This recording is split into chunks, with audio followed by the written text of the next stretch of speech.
अस्सलाम वालेकुम dear students. आज के लेक्चर में हम बात करेंगे केपलर्स थर्ड लॉ के बारे में। इससे पहले हम केपलर्स फर्स्ट लॉ और केपलर्स सेकंड लॉ को हम डिस्कस कर चुके हैं बड़ी डिटेल के साथ।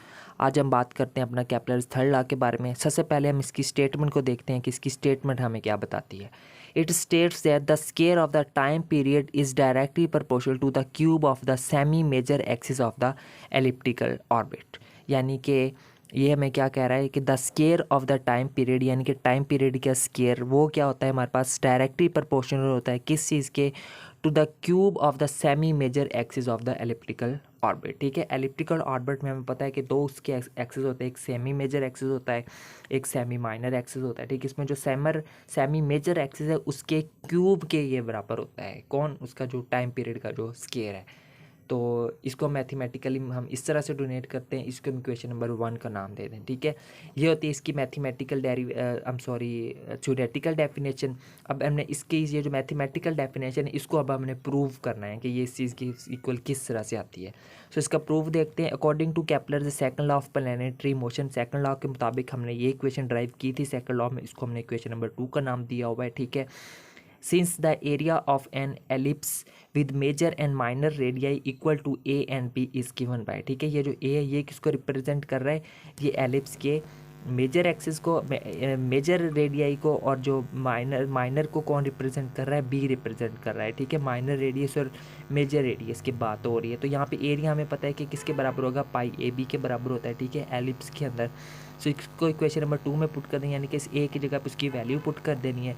तो यहाँ पे हमने इसको इक्वेशन नंबर 3 का नाम दे देना है। ठीक है, अब नेक्स्ट यहाँ पे कुछ सब्स्टिट्यूशंस करते हैं। ठीक है, यहाँ पे ये जो हमारे पास जो ए है, ये जो एलिप्स के अंदर जो ए है वो इस चीज़ के बराबर होता है, और ये जो बी है ये इस चीज़ के बराबर होता है। ठीक है, ये दो वैल्यूज़ ज़ुबानी याद होनी चाहिए आपको। ठीक है, इनको इक्वेशन नंबर 3 में जब पुट करेंगे तो हमारे पास ये वाली फॉर्म रह जाएगी। ठीक है स्टूडेंट्स, सो नेक्स्ट देखिए, ये जो नेक्स्ट वाली कैलकुलेशन है इसको थोड़ा सा ध्यान से समझाता हूँ मैं। ठीक है, इसको अच्छे से समझना है आप लोगों ने। ठीक है, अब सबसे पहली बात तो ये कि यहाँ पे ये जो एल है, एल के साथ कैंसिल आउट हो जाएगा। ठीक है, और दूसरी बात हमारे पास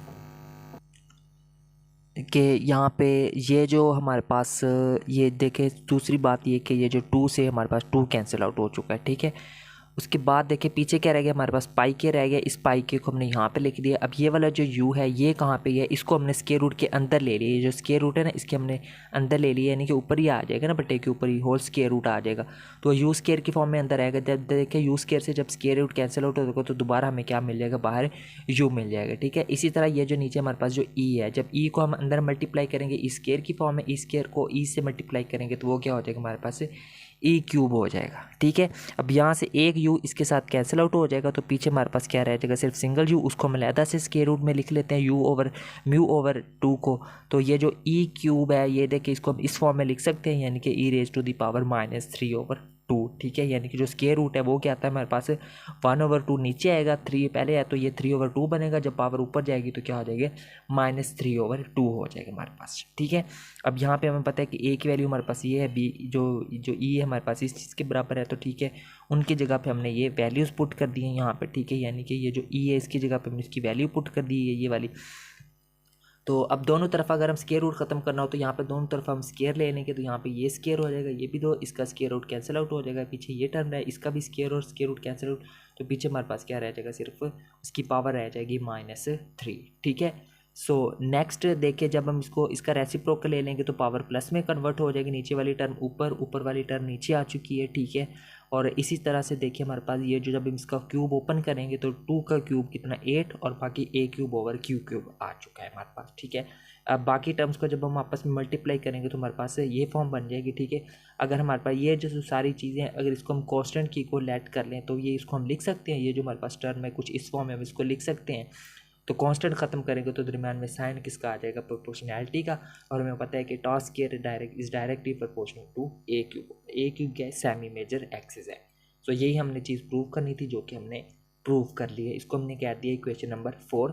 सो दोबारा से हम इसको एक्सप्लेन कर देंगे। Hence the square of the time period is directly proportional to the cube of the semi major axis of the elliptical orbit. ठीक है स्टूडेंट, तो यह था हमारा आज का lecture, Kepler's third law of planetary motion. उम्मीद करता हूँ यह भी आप लोगों को बिल्कुल क्लियरली इसकी भी समझ आ गई होगी। सो हमने तीन केपलर्स लॉ को डिस्कस किए 1 बाई 1 करके। नेक्स्ट लेक्चर में कोई और टॉपिक डिस्कस करेंगे। सो तब तक के लिए टेक केयर एंड अल्लाह हाफिज़।